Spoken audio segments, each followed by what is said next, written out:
네, 여러분 오늘 잘 나오셨습니다. 오늘 참 좋은 날입니다. 왜 좋은 날일까요? 주님의 날이기 때문에 그렇습니다. 주님의 날은 우리에게 특별한 또 복을 주시는 날이에요. 명절이 되면 새 옷을 입는 것처럼 주일마다 우리에게 하나님께서 새로운 은혜를 부어주시는 겁니다. 자, 이제 가정의 달에 오늘 가정에 관한 말씀을 한 번 더 나누려고 합니다. 서로 사랑하며 순종하는 가정, 이런 말씀입니다. 자, 여러분 집이 말이죠. 가옥이 오래되면 좀 문제가 생길 수 있습니다. 비가 오면 비가 새요. 그러면 고쳐야 됩니다. 바람이 숭숭 들어오면 고쳐야 되지요. 또 모양도 바꾸고 그렇게 해서 리모델링을 하면 야, 우리 집도 이렇게 참 좋은 집이 될 수 있구나 이렇게 할 수 있습니다.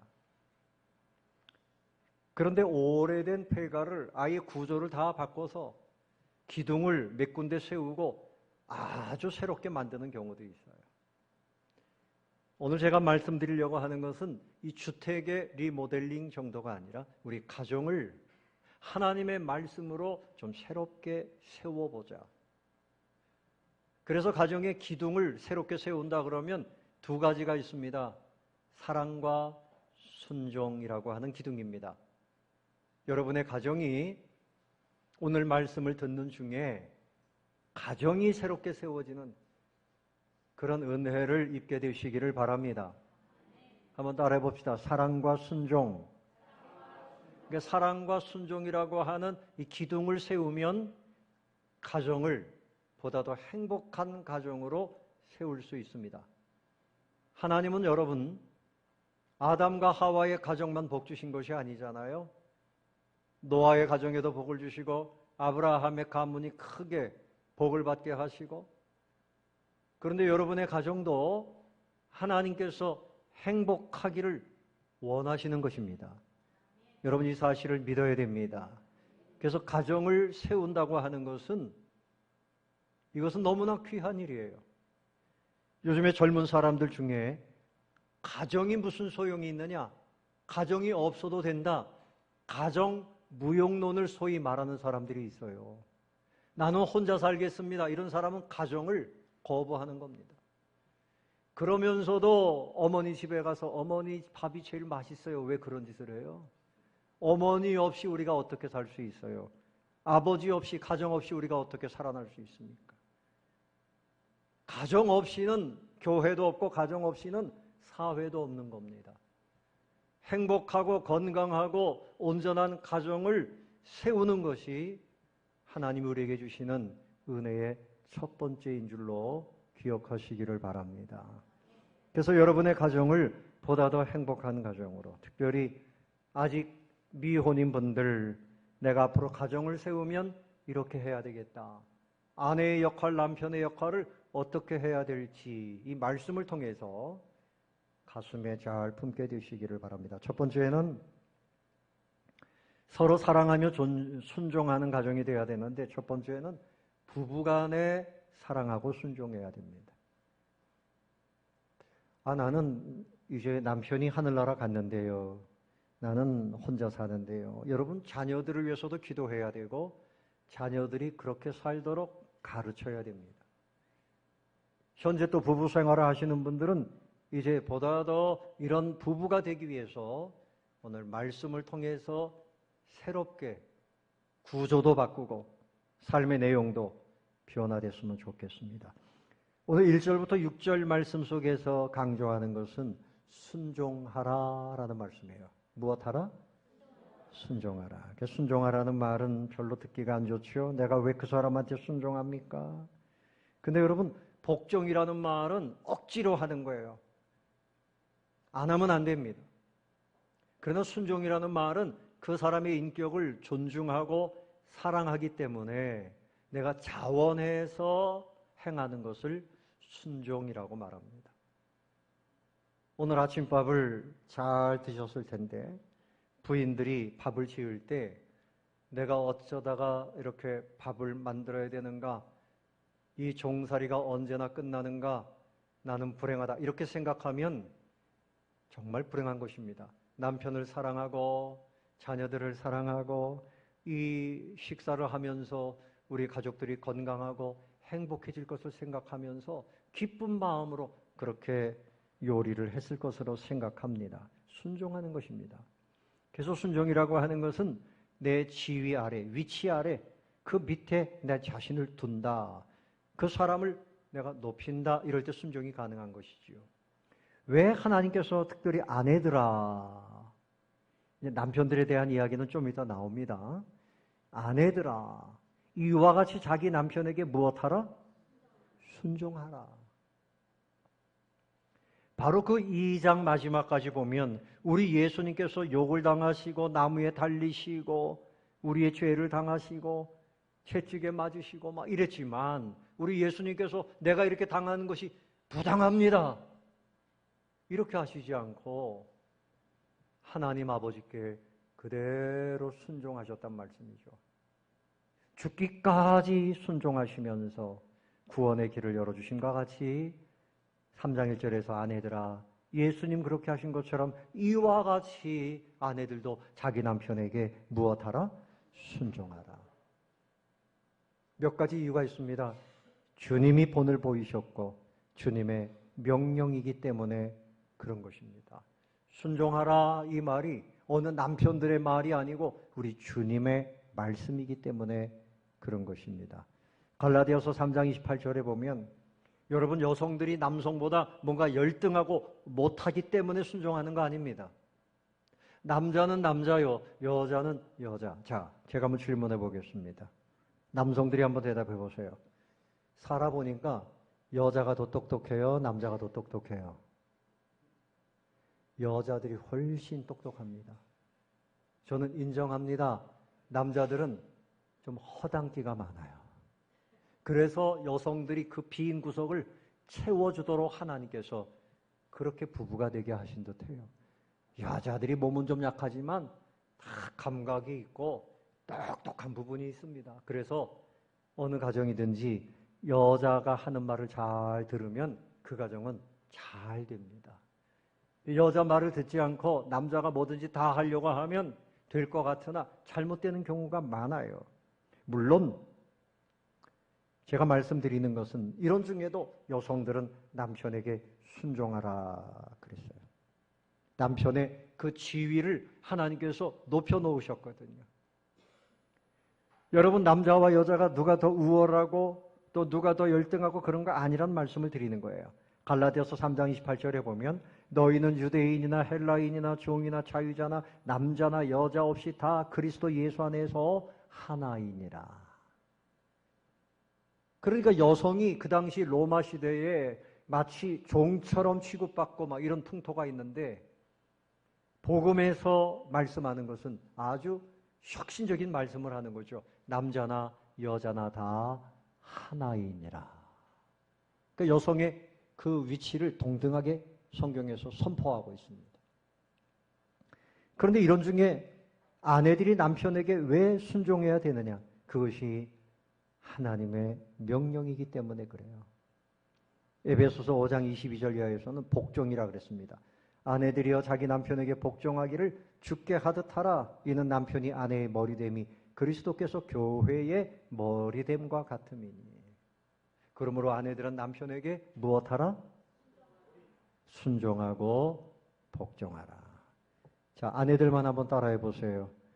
아내들이여 남편에게 순종하라. 순종하고 있습니까? 순종해야 됩니다. 이것이 하나님의 명령이기 때문에 그렇습니다. 주님이 교회의 머리가 되셔서 우리는 주님에게 순종합니다. 근데 가정의 머리는 아버지예요. 남편입니다. 하나님은 질서의 하나님이에요. 그래서 성부, 성자, 성령 하나님도 다 동등되지만 항상 그 중에 첫 번째는 누굽니까? 성부 하나님. 그래서 우리 예수님이 아버지 하나님께 순종하셨습니다. 두 번째로 왜 아내들은 남편에게 순종해야 되는가? 복음의 증거를 삼아서 그래서 구원할 기회를 얻기 위해서 자, 1절 하반절에 보십시오. 말로 말미암지 않고 그 안에 무엇으로 말미암아? 행실로 말미암아 무엇을? 구원을 받게 하려 함이라. 그래서 2절에 보면 너희의 두려워하며 정결한 행실을 본다. 자, 남편이 예수 안 믿습니다. 여러분 중에도 예수 안 믿는 남편들이 있지요. 이분들을 어떻게 전도해야 될까? 우리 아내가 교회 다니더니 달라졌다. 정말 좋아졌다. 성품도 좋아지고 음식도 좋아지고 나에게 어쩌면 이렇게 친절하게 잘하는가? 그러면 교회 가고 싶은 마음이 들까요? 안 들까요? 마음이 들겠죠? 그런데 교회 가면서 부인이 하는 말이 당신 예수 안 믿으면 지옥 간대. 예수 믿어야 된대. 그래 놓고도 음식도 제대로 안 해주고 남편한테 함부로 대하고 친절하지 않고 이러면 전도가 되겠습니까? 그래서 남편이 너희의 두려워하며 정결한 행실을 봄이라. 예수 믿더니 남편을 어려웠게 생각해요. 정결한 행실, 이것을 관찰한다는 말입니다.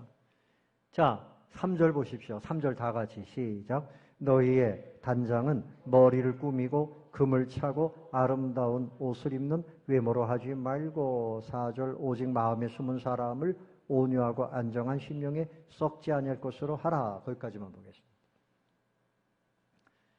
자, 우리가 예수를 믿으면서 특별히 아내도 그렇고 남편도 그렇고요. 이제 겉으로 드러나는 것에 단장하는 거, 이거보다는 속 사람을 단장해야 된다는 겁니다. 그러니까 옛날 고대 시대나 지금이나 여성들은 아름다워지는 것을 좋아하지요. 그래서 머리를 꾸밉니다. 머리를 다 꾸미는데 여러분, 우리 조선시대 때 돈 많은 사람들이 머리에 이만한 것을 쓰고 다녔습니다. 그게 뭡니까? 가채라고 하는 겁니다. 근데 그거 하나 쓰는데 제가 듣기로는 집 한 채 값이래요. 집 한 채. 집 한 채를 가지고 그 값으로 사야지 가채를 산답니다. 그것도 초가집이 아니고 기와집. 그런데 이것이 얼마나 무거운지 그거 이렇게 뒤집어 쓰고 다니다가 목이 부러져서 죽은 사람도 있대요. 그렇게 들었습니다. 근데 고대 이 로마 시대에도 그렇게 머리를 너무 꾸미고, 네? 여러분 어떻습니까? 미장원, 이 동네에 있는 미장원보다는 강남에 있는 미장원이 비싸겠죠? 예? 여러분 그렇습니까? 이 동네에서 한 5만 원, 3만 원 하면 파마할 것을 강남에 가면 수십만 원 줘야 됩니다. 그래도 강남 아니고서는 가질 않아요. 나는 강남 스타일. 예? 면목동 이런 데서는 내가 어떤 사람인데. 근데 여러분, 여기에 이제 사치라고 하는 것이 들어가면 안 된단 말입니다. 또 귀걸이 차고 금걸이 차고 막 그냥 이렇게 아름다운 옷 입고 외모에 너무 힘쓰지 말고. 그래서 단장이라고 하는 말은요, 헬라 말로 코스모스입니다. 꽃 이름이죠. 그 뜻은 우주라는 뜻이에요. 세상. 근데 그 뜻 가운데 무슨 뜻이 있는가 하면 질서라고 하는 뜻이 있어요. 화장품이 코스모스에서 그 말이 유래가 됐다고 그래요. 단장한다. 근데 여러분, 화장을 할 때 눈썹을 눈썹에다 살짝 그려야지. 이걸 너무 그냥 진하게 그리면 사람이 사납게 보이겠죠? 예, 입술을 너무 그냥 두껍게 너무 뻘겋게 칠하면 질서에 맞지 않아요. 화장을 해도 그 얼굴 질서를 유지하면서 단장해야지 화장이 되는 거지요. 그래서 겉으로 겉모양으로 꾸미는 것보다는 우리의 그 속사람, 숨은 사람을 단장하라. 어떤 것으로 단장해야 되는가 하면 첫 번째는 온유함으로 하라. 무엇으로 하라? 온유함. 온유라는 말은 힘이 다스려지고 있는 상태, 잘 다스려지고 있는 상태. 아내가 교회 나가더니 아주 온유해졌다. 이래야지 예수 안 믿는 사람이 예수 믿고 이웃이 예수 믿게 되는 거죠. 교회 다니더니 저 남성이 그렇게 사납던 사람이 어떻게 저렇게 온유해졌을까? 정말 하나님이 살아계시는구나. 나도 저 하나님 믿어야 되겠다. 이 전도가 되는 거죠. 그래서 온유하다는 말은 야생마가 막 뛰어다니던 야생마가 길들여진 상태를 말해요. 야생마 같던 여자가 하나님을 믿는다더니 어떻게 저렇게 온유해졌을까? 그것이 그 가정의 복음의 문이 되는 것입니다. 두 번째는 안정이라는 것입니다. 안정. 오늘 4절 말씀에 안정이라는 말씀이 나오죠. 안정한 심령에 썩지 않을 것으로 그렇게 말씀합니다. 안정이라는 말은 말 그대로 고요한 상태. 늘 시끄럽고 늘 뭔가 그냥 불안하고 이렇게 살면 그 사람 가운데서 하나님의 은혜를 드러낼 수가 없습니다. 하나님의 은혜가 들어가면 사람이 안정이 되는 겁니다. 여러분에게 그런 은혜가 있기를 바랍니다. 아멘. 하나님의 은혜가 넘쳐나면 기쁨 가운데서 안정이 되고 소망 가운데서 안정이 되고, 그래서 이것으로 우리의 모든 것을 단장해야 되는 것입니다. 우리의 속사람을 단장하지 아니하고 겉모양만 자꾸만 단장하려고 그러면 문제가 생겨요. 잠언 11장 22절에 아름다운 여인이 삼가지 아니하는 것은 마치 돼지 코에 금고리 같으니라. 그 여인이 아름다운데 그 자체로 자기의 아름다움을 드러내면 되는데, 그 아름다운 여인이 삼가하지 못하고 계속 자기 욕심대로 뭘 갖다 입고 바르고 막 이래가지고 돼지 코에 금고리 같이 될 수 있다. 그렇게 말씀하고 있습니다. 여러분, 돼지 코에 금고리 걸리면 그 돼지가 귀족이 됩니까? 여전히 돼지일 뿐이죠. 아름다운 우리 성도들이 그 마음의 온유함과 하나님의 은혜로 안정됨과 하나님의 그 말씀의 고상함으로 우리의 속사람부터 단장을 해야 그것이 다른 사람들에게 살아계신 하나님을 보여주는 전도의 길이 되는 줄로 믿으시기 바랍니다. 자, 그래서 이 여인이 아내가 남편에게 또 왜 순종해야 되느냐? 옛날에 믿음의 선배들이 그랬습니다. 세 번째로 볼 것은 믿음의 선배들의 본을 따라가야 됩니다. 자, 5절 보십시오. 5절 다 같이 읽어봅니다. 전에 하나님께 소망을 두었던 거룩한 부녀들도 이와 같이 자기 남편에게 순종함으로 자기를 단장하였나니. 특별히 그 중에 6절에 보면 예를 들었습니다. 사라가 아브라함에게 주라 칭하였다. 사라는 아브라함의 부인입니다. 그 뜻은 열국의 어미입니다. 아브라함은 열국의 아비입니다. 근데 여러분, 그때나 지금이나 여성들이 남편에게 주인님, 주인님 이렇게 한다는 것은 쉽지 않아요. 근데 과거에 우리 어른들 보면 우리 주인이 그렇게 이야기했습니다. 그 주인은 자기 남편을 말하는 것입니다. 근데 사라는 자기 남편에게 주인님이라고 말했어요. 여성들은 누구나가 다 마음속에 여왕 컴플렉스가 있대요. 나는 여왕이다. 내 남편이 나를 여왕처럼 섬겨라. 결혼할 때 했던 말이 뭔가 하면 물 한 방울 묻히지 않도록 그렇게 해주겠다고 약속했는데 실상은 뭔가 하면 손에 온갖 습진이 생겼어요. 물을 하도 많이 만져가지고. 그래서 나는 여왕처럼 살고 싶다. 막 이런 생각들이 다 있는 거죠. 근데 내가 여왕이 될 수 있는 길이 있습니다. 남편을 왕처럼 높이라는 거예요. 그래서 내 남편을 주인님이라고 표현을 하는 겁니다. 요즘 젊은 여성들, 이제는 시대가 바뀌었어요, 목사님. 설교도 그런 식으로 하지 마세요. 그렇게 말하는 여성들이 있어요. 시대가 바뀌었기 때문에 설교도 바뀌어야 되는 겁니까? 아닙니다. 시대가 바뀐 것이 아니라 가정 윤리가 무너지고 있는 겁니다. 이것을 하나님의 말씀으로 다시 세워야 할 줄로 믿습니다. 하나님의 뜻대로 남편을 사랑해야 그 여인이 사랑을 받는 거예요. 그래서 여러분, 이렇게 한번 해보세요. 여성들이 남편을 볼 때 나를 사랑하는 이 땅에 폐하가 오늘 들어오셨다. 그 남편이 퇴근할 때 폐하 이제 오십니까? 고생 많이 하셨습니다.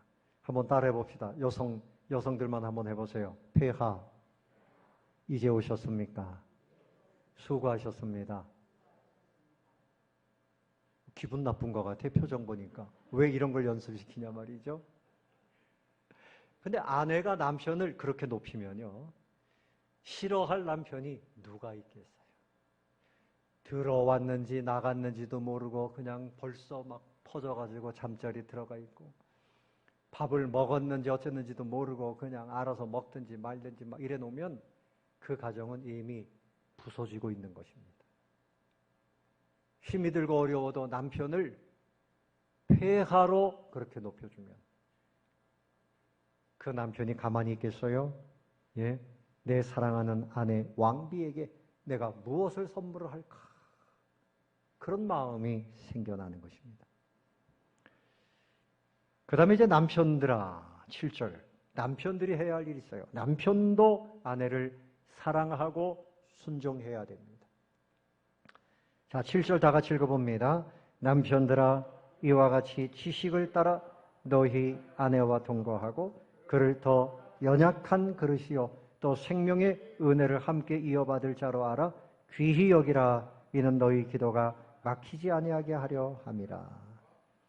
자, 남편이 아내를 사랑하는데 그냥 대충 되는 대로 그렇게 사랑할 수 없습니다. 아내와 남편은 달라요. 여자와 남자는 그 자체가 달라요. 감정도 다르고 생각하는 것도 다르고, 특별히 여성들은 굉장히 연약합니다. 그래서 아내를 잘 알고 동거해야 된다. 이 아내를 알고 상처 주지 말고 이 아내의 그 심리 상태나 생리적인 상태나 몸의 그 연약함, 이 모든 것들을 다 알고 그 아내에 대해서 연구하고 그것을 따라서 아내와 함께 가정을 이루라는 것입니다. 그래서 아내들을 생각할 때 이 아내들은 역시 존귀한 존재예요. 생명의 은혜를 함께 이어받을 자라. 남자들만 천국 가는 것이 아니잖아요. 하나님께서 사랑하는 자녀가 되었으니 우리 함께 천국 가는 존귀한 하나님의 자녀인 것을 알고 종처럼 여기지 말고 하나님이 보내신 귀한 따님이다, 이런 생각을 하고 존귀하게 여기면서 동거를 해야 된다 하는 것입니다. 에베소서 5장 25절에서는 사도 바울이 말씀했습니다. 남편들아, 아내 사랑하기를 그리스도께서 교회를 사랑하시고 그 교회를 위하여 자신을 주심같이 하라. 그러니까 자기 생명을 내어놓고 아내를 사랑하라. 아내가 아내를 위해서 생명을 내어놓겠습니다. 그런데 작은 일에서 도와주지 않으면 그건 다 헛말입니다. 생명을 주는 사랑이라 그러면 작은 일에서 아내를 도와주고 격려해주고 힘을 보태주고 이렇게 해야 되는 거죠. 이와 같이 남편들도 자기 아내 사랑하기를 자기 자신과 같이 할지니 자기 아내를 사랑하는 자는 자기를 사랑하는 것이라. 자, 가정에 이제 남편이 퇴근했습니다. 목이 말라요. 그 부인에게 여보, 나 물 한 잔만 갖다 줘요. 그럼 여러분 부인이 돼가지고 어떻게 해야 됩니까? 네? 손이 없어, 발이 없어. 알아서 갖다 마셔. 막 이렇게 하는 사람이 있다니까요, 실제로. 그런데 어떤 부인은 여보, 여기다가 내가 꿀을 좀 타왔는데 괜찮아요? 오늘 수고 많이 했습니다, 폐하. 이렇게 대접을 하면 얼마나 좋겠어요. 자, 그 다음에 이제 밥을 먹었습니다. 설거지감이 이렇게 쌓였습니다. 당연히 아내가 설거지 해야 된다, 이렇게 하지 않고 남편이 탁 들어가서 고무장갑 끼고 설거지를 탁 하고 음식 쓰레기까지 다 해서 밖에다 다 갖다 버리고, 그것이 남편이 잘못하는 거 아닙니다. 잘하는 겁니다. 아내의 연약함을 알아서 그 아내를 도와주는 것이 자기를 사랑하는 것처럼 그렇게 아내를 사랑하라. 지역적으로 보면요, 제가 듣기로는 경상도 분들은 남자들이 여성한테 잘 못한다 그래요. 근데 우리 교회는 경상도들이 몇 분 계신데 너무너무 잘해요. 특히 여기 우리 김용숙 권사님 남편 되신 손집사님은 너무 잘하십니다. 우리 권사님 몸이 아파가지고 수십 년 치료하시는데 권사님 이렇게 살아계신 건 다 하나님의 은혜가 첫 번째예요. 두 번째는 남편 되신 손 집사님이 건강에 맞도록 밥을 다 지어서 그래서 왕비님 드시지요. 자, 우리 집사님 상 받으실 만해요. 참 잘하십니다. 또 지금 이 방송으로다가 설교를 보고 계실 거예요. 우리 김순자 권사님 몸이 불편하셔서 가정에 계신데 우리 최낙훈 집사님 그분은 저 전라도 순천이 고향이신데 옆에서 다 도와주십니다. 밥도 해주시고 빨래도 해주시고 목욕도 시키고 한순간도 떠나지 않고 옆에서 그렇게 부인을 사랑하고 있습니다. 하나님께서 참 이런 남편들에게 특별히 상 주시기를 바랍니다. 참 이것이 아름다운 가정의 모습이라 서로 사랑하고 순종하는 이런 가정을 이루게 되시기를 예수님의 이름으로 축원합니다. 자, 이제 부부간에 그렇게 서로 사랑하고 순종해야 돼요. 제가 이렇게 설교를 하니까 고민이 되는 분들이 계신데 오늘부터 하시기 바랍니다. 두 번째는 부모님에게 순종하는 가정이 돼야 돼요. 누구에게? 부모님에게. 에베소서 6장 1절 이하에 보면 자녀들아 주 안에서 너희 부모에게 순종하라 이것이 옳으니라. 네 아버지와 어머니를 공경하라. 이것은 약속이 있는 첫 계명이니 이로써 내가 잘 되고 땅에서 장수하리라. 출애굽기 20장 12절의 말씀을 근거로 한 말씀이죠. 네 부모를 공경하라. 그래야만 네 하나님 여호와가 네게 준 땅에서 네 생명이 길리라 그랬어요. 또 골로새서 3장 20절에는 자녀들아 모든 일에 부모에게 순종하라. 이는 주 안에서 기쁘게 하는 것이니라.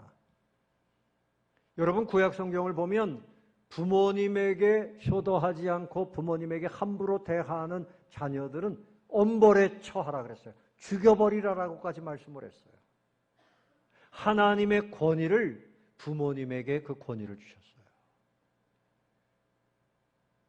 우리 동양의 유교 사상에서도 부모에게 효도하는 것을 첫 번째로 삼고 있는데 그런데 그 공자님이 내가 이렇게 가르치는 것은 동방의 지혜자 솔로몬에게서 배웠다라고 기록하고 있습니다.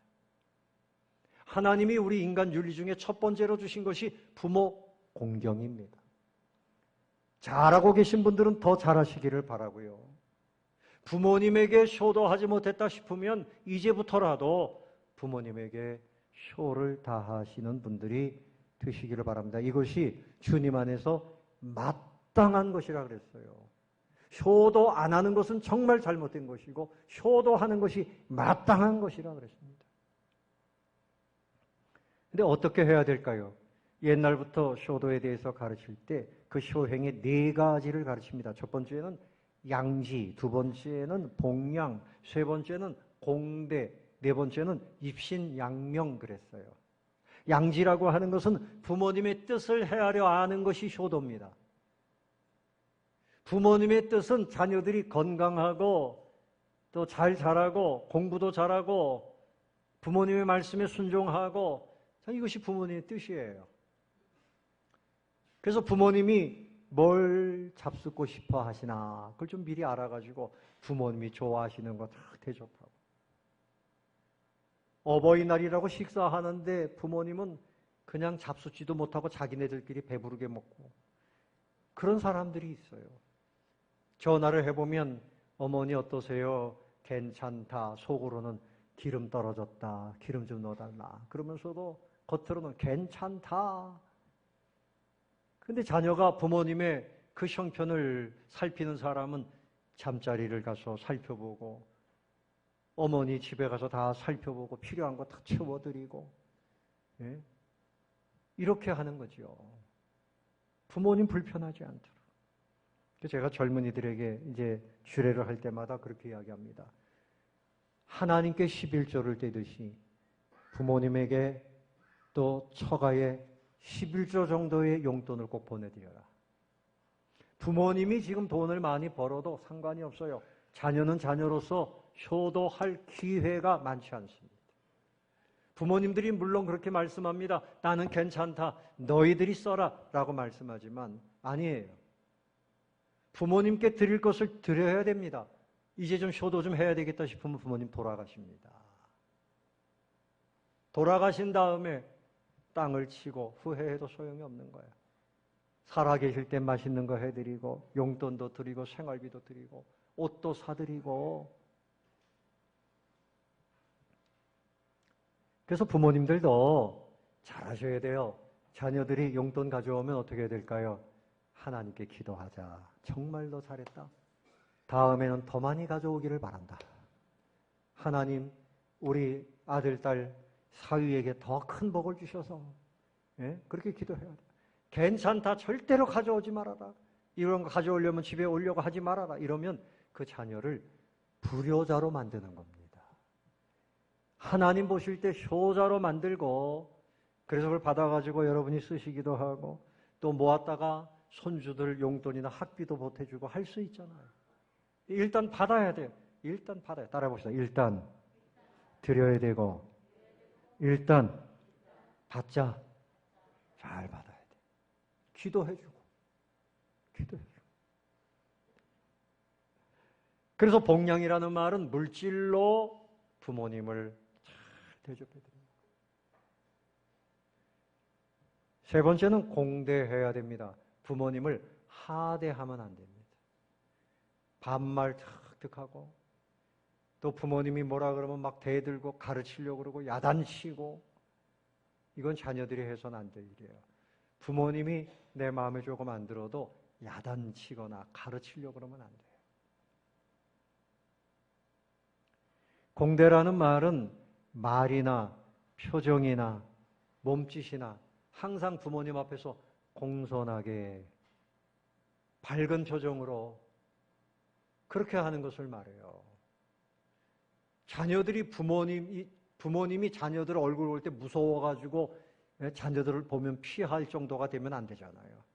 항상 부모님 앞에 밝고 공손하고 이렇게 돼야 되는 것입니다. 그리고 마지막으로는 입신양명이에요. 자녀들이 성공해야죠. 건강하고 이름을 날려야죠. 시골 가다 보면요, 현수막이 붙었어요. 아무개 조합장 아들이 이번에 변호사가 되었습니다. 축하합니다. 그 아들이 변호사가 돼서 부모님의 이름이 높아지는 거죠. 그 지역도 이름이 나고 가문의 이름이 나고 참 귀한 일이죠. 부모님의 어깨가 다 으쓱해지고. 자녀들 때문에 늘 부모님이 위축이 되어지고 부끄러움을 갖고 이렇게 살면 안 되는 거죠. 자녀들 때문에 기쁨이 있어야 됩니다. 부모님에게 효를 다하는 그런 복된 가정을 이루게 되시기를 예수님의 이름으로 축원합니다. 마지막으로 생각할 것은 이 사랑과 순종을 어떻게 세울 것이냐. 따라해보자. 사랑과 순종. 사랑과 순종의 이 기둥을 어떻게 세울 것이냐. 잠깐 살펴보겠습니다. 에베소서 4장 1절 2절에 보면 첫 번째는 온유와 겸손으로. 뭐라고요? 온유와 겸손으로. 여러분 식구들이 사나우면 안 돼요. 사나운 남편, 사나운 아내, 사나운 자녀들, 가정은 불안합니다. 온유함과 겸손함으로 우리가 부르심에 합당하게 그렇게 가정을 만들어 가야 됩니다. 그래서 서로 말을 할 때에도 감정을 상하게 하면 안 돼요. 존중하는 마음을 가지고 온유하게, 겸손하게. 두 번째는 사랑과 인내라 그랬습니다. 따라해 봅시다. 사랑과 인내. 에베소서 4장 2절에 보면 오래 참음으로 사랑 가운데서 서로 용납하고 그랬어요. 자, 하루 종일 직장 생활하는데 뭐 이 사람한테 치이고 저 사람한테 욕도 먹고 책망도 받고, 그런데 집에 들어가면 언제나 나를 환영하는 사람들이 있다. 어머니의 품처럼 우리 가정은 나에게 어머니의 품과 같다. 사랑하는 아내가 기다리고 있고 사랑하는 남편이 나를 격려하고 위로하고 또 사랑하는 자녀들, 부모님이 계신다. 그저 가정에 들어오면 그저 용납해주고 위로해주고 감싸주고 이런 가정이 되시기를 바랍니다. 사랑하고 인내하고 용납해줘야 돼요. 세 번째는 평안의 띠로 묶여야 됩니다. 에베소서 4장 3절에 평안에 매는 줄로 성령이 하나 되게 하신 것을 힘써 지키라 그랬어요. 그러니까 가정에 어떻게 하든지 평안함을 만들어야 돼요. 자기 고집만 세우는 사람이 있어요. 아빠가 고집이 세면 그것 때문에 불안해요. 엄마가 고집이 세면 그것 때문에 불안해요. 평안을 만들려면 내 주장보다 서로의 그 생각을 인정해 주는 데 있습니다. 평안함의 띠로 서로서로 하나 되어줘야 돼요. 잠언 17장 1절에 보면 이런 말씀이 나옵니다. 마른 떡 한 조각만 있고도 화목하는 것이 육선, 고기가 가득하고 다투는 것보다 나으니라. 고기 반찬 잔뜩 해놓고 싸우는 것보다 마른 떡 한 조각 가지고도 화목한 것이 낫다. 여러분의 가정은 언제나 화목한 가정이 되시기를 축원합니다.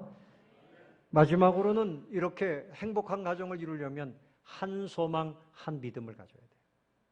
모든 사람이 하나님을 똑같이 믿어야 돼요. 어떤 사람은 불교, 어떤 사람은 기독교, 어떤 사람은 유교, 나는 무교, 이래가지고 자기 주장대로 그렇게 되면 안 돼요. 하나님 안에서 성령의 은혜를 입고 천국을 소망하고 하나님의 그 사랑 가운데서 한 믿음을 가지게 될 때 그야말로 서로서로 주님 안에서 사랑하고 순종하며 행복한 가정을 이룰 수 있습니다. 그러므로 우선 해야 할 일은 믿음 없는 내 가족들을 내가 더욱 사랑하고 순종함으로 인해서 그들을 예수님 안으로 이끄시기를 바랍니다. 그래서 우리가 함께 한 믿음 가운데서 대한민국에서 제일 행복한 가정이 어디에 있느냐? 동서울중앙교회 가면 있다. 동서울중앙교회에서 제일 행복한 가정이 어디에 있느냐?